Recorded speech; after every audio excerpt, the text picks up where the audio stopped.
When the calendar pages showed November 16th, 1906, Charrière opened his eyes to the world in the French city of Ardèche. Henri's father was a teacher, and he lost his mother when he was only 10 years old, but life had to go on. There were 2 other women in the house besides his mother. He managed to get by with his 2 sisters and father until he was 17, but in this chaotic environment, the only thing that would discipline him would be military life. In 1923, during the chaotic aftermath of World War I, he decided to join the French Navy, perhaps to pursue the most popular profession among men his age at the time, and perhaps to prove his manhood. World War I, he decided to join the French Navy, perhaps to prove his manhood and pursue the most popular profession among men his age at the time.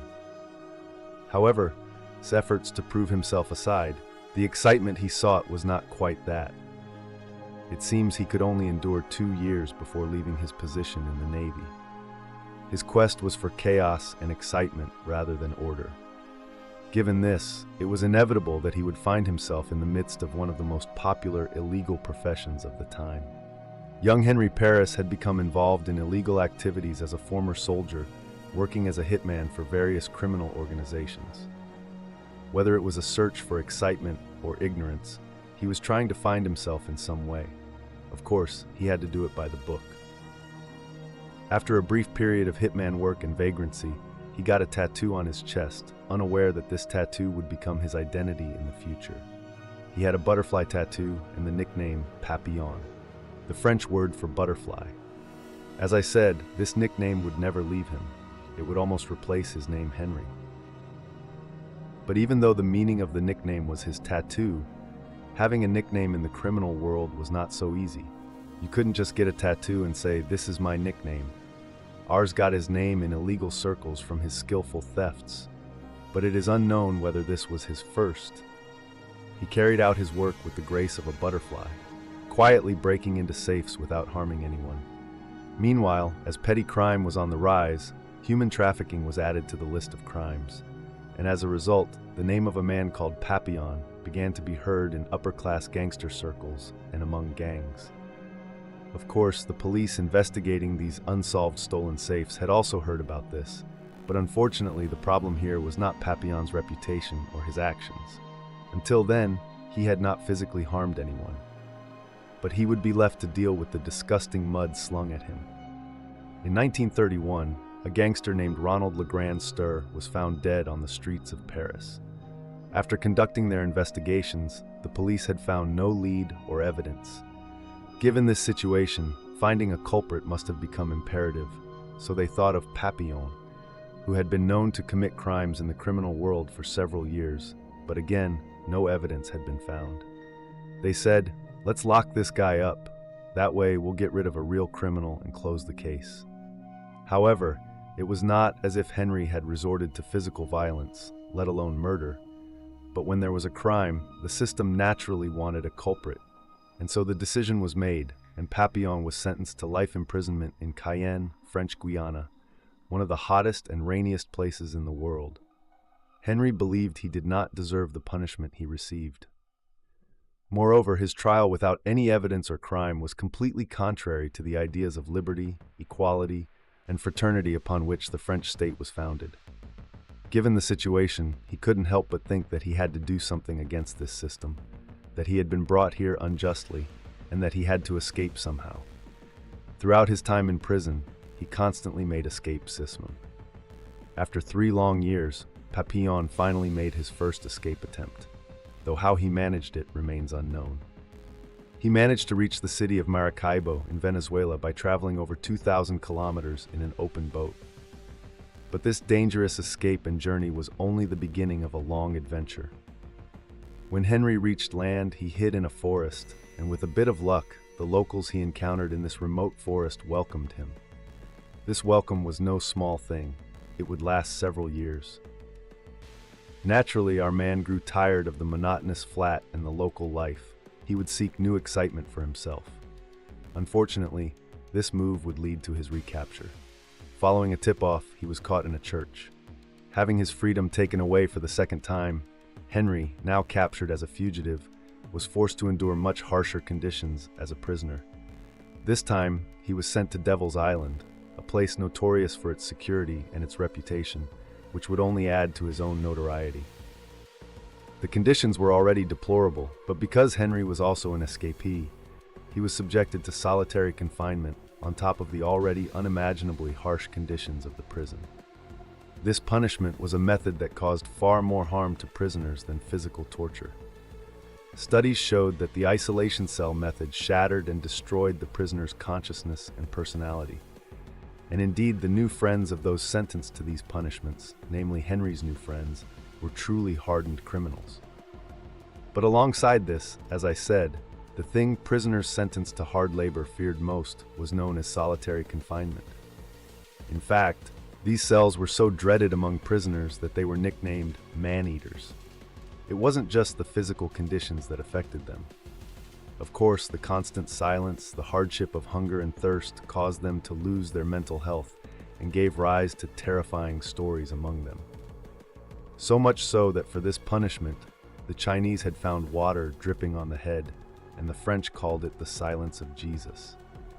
However, despite how healthy it was being debated, he had spent 2 years in those narrow 4 walls, and considering those conditions, had moved on to serving the much brighter punishment of rowing. Escaping from Cayenne was difficult, but escaping from Devil's Island was much harder. While the old place was only guarded by humans, the situation on Devil's Island was incredibly different. So much so that if I were to describe the situation to you in the words of the prison guards, if you try to escape, you have 2 guardians, the sea and the forest. You won't be eaten by sharks, and if you're lucky enough for your bones to be cleaned by ants, you'll beg to return here. For your first escape attempt, your sentence would be 2 years. For the second, it would be 5 years. So think about the deterrent effect of the punishment. But for this story to be a story, someone had to try it. Naturally, that person would be Papillon. He had experienced living in the forest before and thought he could do it again, but things didn't go as planned. He made 7 escape attempts that ended in failure and turned into a nightmare. He had secretly tried to build a raft, but on the very Tuesday he was about to finish it and escape, he was reported by the other prisoners. This was no Alcatraz-like environment. It was a veritable den of wolves, and unfortunately, his time to become one had come. As a result of the report, Henri ended the lives of everyone who had reported him, and he had now fully earned the punishment he had been serving for years, despite his innocence. Naturally, he was sentenced to an additional 8 years in solitary confinement, a record for that place. With that, his hopes for life were also fading. Until then, he had been an ignorant, simple criminal, but now he had the blood of others on his hands, and the punishment he received, ruled by darkness and silence, was the biggest sign that his end was near. However, this would not be enough for the butterfly to become a butterfly. During the painful time spent in the cell, the prison administration made a decision that had never been made before and allowed prisoners, including those in solitary confinement, to go to the sea and sunbathe for a certain period of time. Seeing the light, feeling the sun, and longing for freedom had become a glimmer of hope for him, just as it seemed to be ending. While awaiting his fate in one of the world's harshest punishments, he began to think that he might somehow survive these 8 years because he could see the vastness of the sea. But between us, life had different plans for him. One day, during the period when prisoners were occasionally allowed to go into the sea, Henri had come out of the sea feeling relatively relaxed. But just then he heard a scream and saw that the daughter of one of the prison guards had fallen into the sea. The sea, full of sharks, was quite dangerous, and the girl was drowning. Naturally, Henri didn't think twice and jumped straight into the sea, saving the girl's life. The ray of hope he had seen was real, and his actions were met with gratitude by the administration, and his sentence was commuted. Yes, I think you know him a little. He had absolutely no intention of staying where he was. Being able to stay outside during solitary confinement was certainly better, but Henri had to be completely free now. The chance of setting sail was very low, but not impossible. He had no choice but to try, fueled by this glimmer of hope. When the waves crashed against the shore, he would board a boat and when the waves receded back into the sea, he would have reached open water. This plan seemed perfectly logical to him. After all, over the years, his life had begun to rot away in the corners of that prison cell, so there was no room for fear. So much so that, in the most dangerous way possible, but with his eyes closed, he managed to set sail by tying sacks full of coconuts together. What he did was dangerous, but to him, nothing in life was more dangerous than that cell. With the raft he made from the sacks, he traveled for days on the open sea. At times, he broke the coconuts that made up his raft to drink their water and consumed their insides.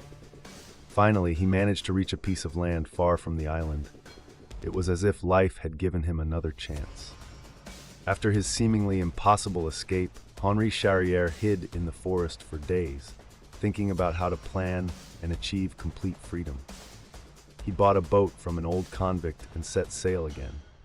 This boat was much better than the sacks he had filled with coconuts. At least it could steer. After continuing his escape in different places for a while, he decided to build a life in Venezuela, whether due to his age or having experienced enough excitement. The life he built there was quite calm and far from action. He worked at many different jobs. He pumped gas at a gas station, searched for gold, and ran a bar.